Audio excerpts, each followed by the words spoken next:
Welcome to the deep dive for this week. Don't forget to visit the website at deepdiveau.net. Check out our socials and Patreon page at the Deep Dive AU. Subscribe via your favourite podcast app or like and subscribe at our YouTube page at the Deep Dive AU. And don't forget, go to www.deepdiveau.net, go to our merchandise page where you can purchase one of these deep dive mugs. This is the Deep Dive Podcast. And here is your host, Michael Coles. Kory Sherland is the founder of Autie Talk, a peer mentoring service for neurodivergent teens and adults.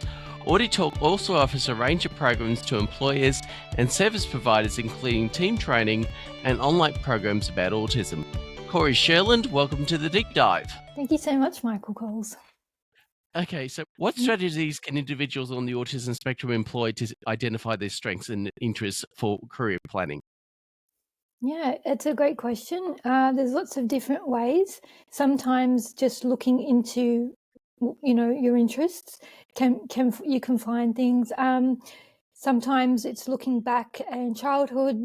Some people will say between the ages of 7 to 14, what were you really into? That can give you some clues. Or what are you really into now? That no matter what age you are, some people are doing career changes in midlife. So what are you interested in now? That can give you clues. You can also do more formal, like with careers counselling. You can do sort of surveys and they can crunch the numbers and do that sort of thing. What I prefer to do as I'm going into careers counselling is to do the narrative approach, which is basically stories. Like you go into the stories of your life, thinking back, and really doing that reflective work with someone can really be useful in pulling out your real joys and your skills and your interests. Okay, so how can employers create a more inclusive hiring process for autistic candidates? Yeah, firstly, they need the willingness to do so and the interest themselves. And I think if they're not aware and it's not already in the culture, then they should undertake some training in those kind of neuroaffirming approaches so that they can go into it and sort of embed it in the culture. Because I've seen some organizations, they do like a one-off training and then they go and try and implement it. But if it's not really in the fabric of your organization, then there's not going to be that continuity and it's not really going to be maintained in the long term. So that would be the first step for that. And then there's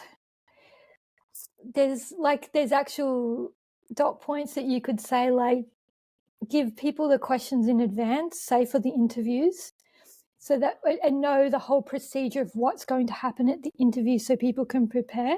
So for example, you gave me questions so I can prepare for this interview, which I appreciate. And it's these kinds of things people do so we can know what to expect when we're going into things. And I think before the interview stage, talking about applications, why make applications so hard? Like, why does it have to be so much detailed writing? For example, why not? Some people might prefer to do a video application and demonstrate some of their skills on video as opposed to writing, which, if it's not really crucial for the job, why need all these long written applications?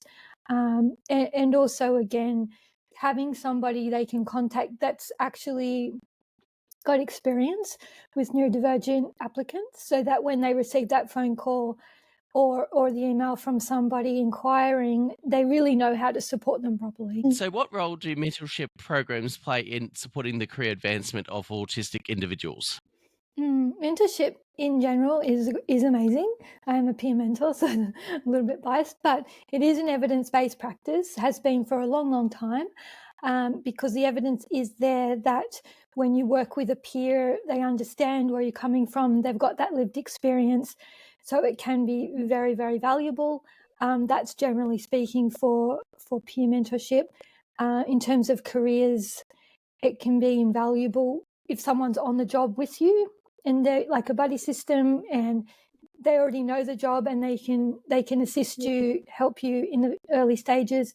And then in maintaining employment, which is often, the challenge with autistic individuals or neurodivergent individuals is having that support while you're in the job to keep going. And I think peer mentoring can be really great for that as well. So, how can autism specific career training enhance employability skills amongst autistic job seekers? Well, yes, it also generally provides support in an environment where they know it should be like a safe space. It should be in a sensory environment where they can concentrate and actually absorb, the learnings. They would feel free to be able to ask questions without feeling judged. And also, so these kinds of things, apart from the content, which would be specific to their situation, you've also got this feeling that feeling comfortable to be able to learn and to have that confidence to start engaging in a group situation as well. If this is a group training, to help people have, communicate in that professional setting as well, I think is really important. Okay, so what types of job accommodations might be beneficial for autistic employees in the workplace? Great question. I think that fundamentally, looking at a person as an individual, no matter what they're coming with a diagnosis or not, or however a person is coming into an organization, is kind of part of universal design, is treating a person as an individual and saying, what do you need, asking them if that's, and if they know, if they're self-aware and they've got that, already had support to know, they can tell you. But if they don't know, it's kind of like observing and really, really caring about every single person that's working there and seeing what they need to best thrive. But a lot of it, in general, can be sensory considerations. So the environment, it can be lighting, it can be noise, it can be smells at the workplace. So some people, like a lot of people eating food at their desk, the smells can be really overwhelming if you're trying to work. Not having, if it's an open plan, not having those loud conversations next to someone that's trying to work. These are general universal design principles that can really work for anybody everywhere. But having said all the universal things, individual support is really important. Okay, so how can autistic individuals advocate for themselves during job interviews? Okay, this is a really great one. I think in general, having self-belief, having confidence in yourself that you're just as good as any other candidate, and you may have skills that other people don't have. And I think going in with confidence and self-worth and knowing that you've got this and that you can do it is the first step, because then it'll give you that confidence and ability if you need to advocate in a moment and say, just give me a minute, can you repeat the question, can you word that in a different way. I think that is giving yourself the best shot, as opposed to just kind of going along with it and not giving yourself those that chance. And yeah, and it's about disclosure. So do you disclose in the interview that you're autistic or have ADHD or anything like that, or do you not? And self-advocacy doesn't always mean about sharing. Sometimes it's about not sharing in that moment and being strategic about the whole process of recruitment. And that is very individual, and that's something you talk about with a peer mentor or a careers counsellor about how to do the interview to show you in the best light. Okay, so what resources are available to help autistic individuals build their professional networks? What do they actually use? Mm. I think autistic people are very good at using social media, and I think that is where we really shine. And the main ones is, of course, LinkedIn is known to be the professional social network. And I've seen, if anyone's not on it and they're not sure, I would say jump on there. There's a lot of autistic professionals on there. There's even groups on there that you can talk in privacy within the autistic network or neurodivergent professional networks, that can be really good. And there's also meetup groups that you can join. There's groups in the community. So with disability employment services can refer you onto different groups. I've been working with Empower Autism lately, and they certainly would have good referral ability as well. Okay, so in what ways can technology be utilized to support career development for individuals on the autism spectrum? I think that leads on really well from the last question. Using technology such as social media has been a game changer for autistic people. Using what we're doing right now, I'm at home in my own environment, and so are you in your office, and we're able to have this video call. And I think working from home is an amazing thing. I run my business from my home office, and a lot of people that can't work in the workplace because of sensory issues and co-occurring medical conditions like I have EDS are able to use technology to connect with the world and network. And I have a lot of networking meetings on Zoom and phone and such things. Okay, that sounds fantastic. So what are some effective strategies for addressing potential sensory challenges that autistic employees may face in the typical workplace environment? Great question, Michael. So we can go through all the different senses, such as noise is a big one. So strategies around like blocking out the noise. So you've got obviously earplugs and things, noise cancelling headphones that block it out. You can also ask the employer if there's a chance you can work, instead of open plan, you can work some percentage or whatever in a room that is closed off and it's by yourself. There's often places, that can be done. So that's with noise. Lighting doesn't cost a lot to change the lighting sometimes to make it a lot more friendly to a person with sensitivities around lights. Sometimes people prefer to sit near a window for natural lighting and turn off the light overhead. That's a simple one. Some of these accommodations do not cost a lot to employers, and there are programs for employers, with funding and things as well. Fabric, obviously, sensitivities with touch. Don't go and hug everybody at work. Not everybody is a hugger.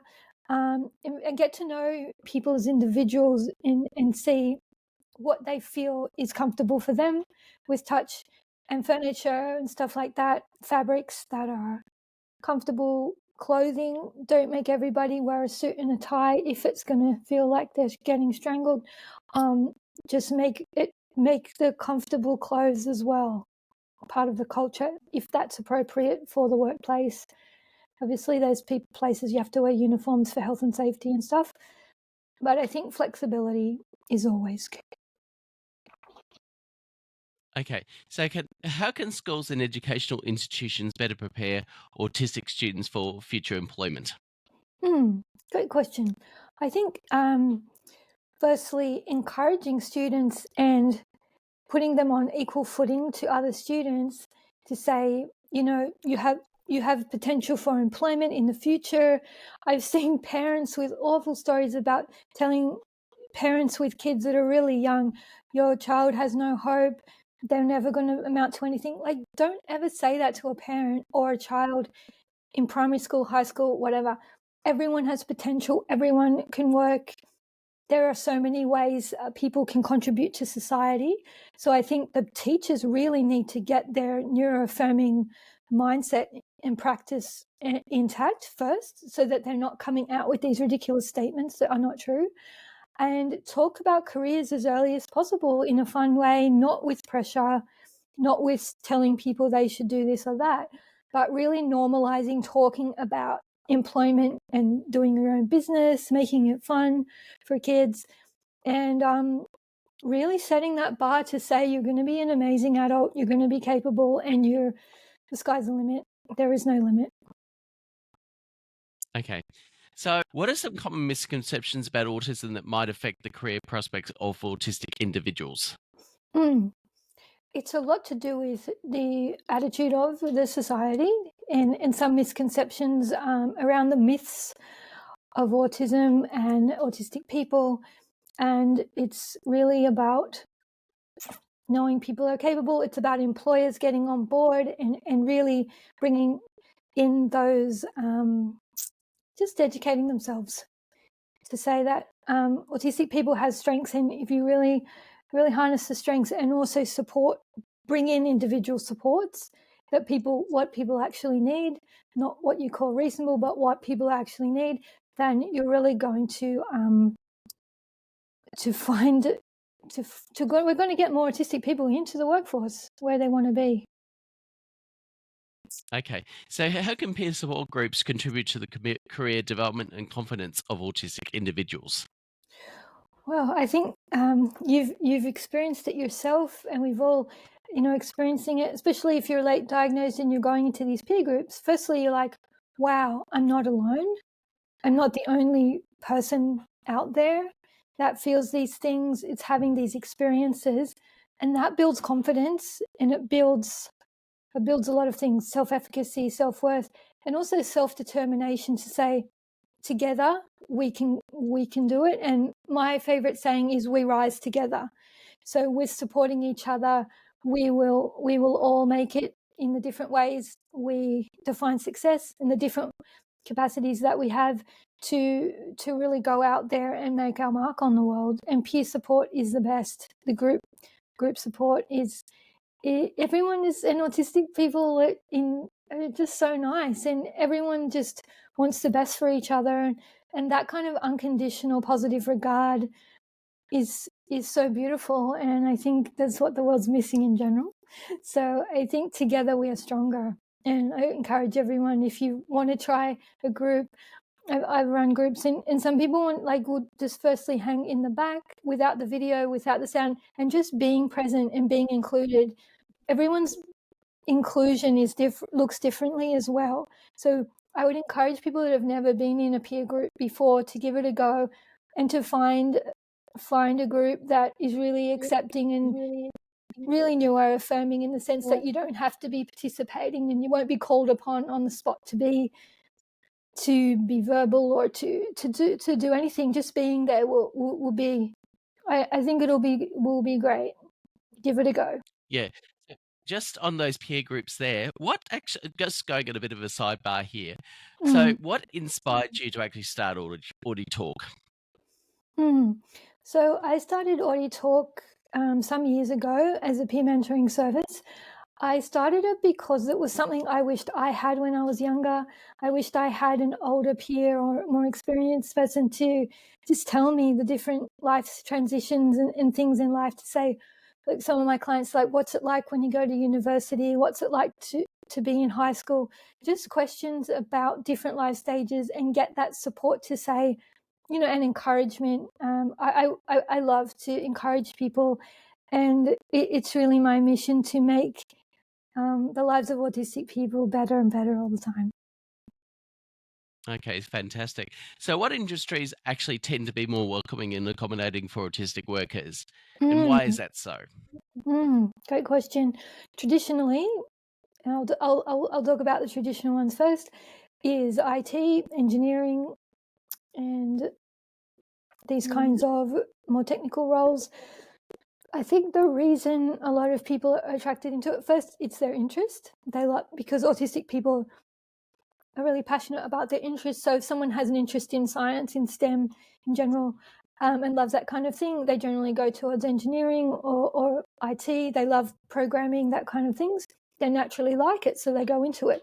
But also, I think these roles can be very focused, and you can just get on with your work, and people don't expect that social kind of, it doesn't rely on socializing to be really good at the job.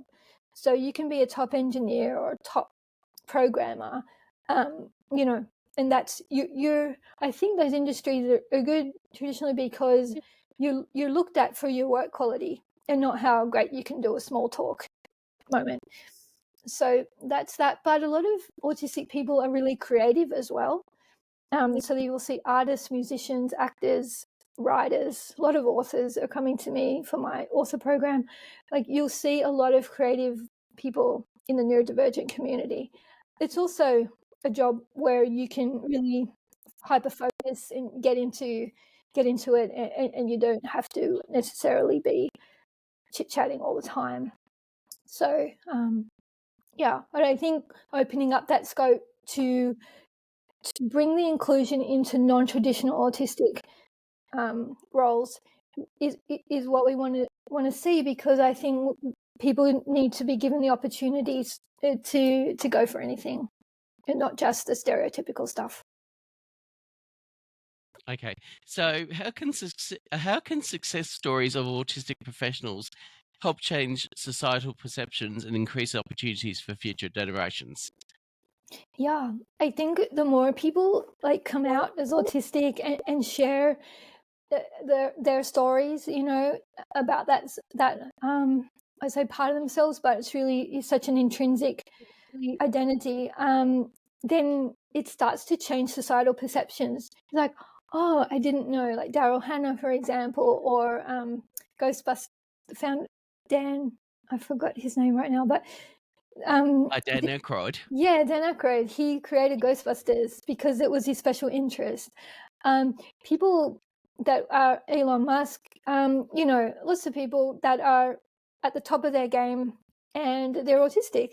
And I think this will really shake people's minds. It's like, oh, wow. And that's when employers will really, you know, they are starting to say, wow, would they really value, you know, autistic input? And I think the more people do that, the better this world will be. Okay, and final question I like to sort of ask you, and we ask this to every single guest here on the Deep Dive podcast. If you could give actually one piece of advice in 30 seconds or less, what would that be? Go for it. Live your dream. Don't let anything stop you.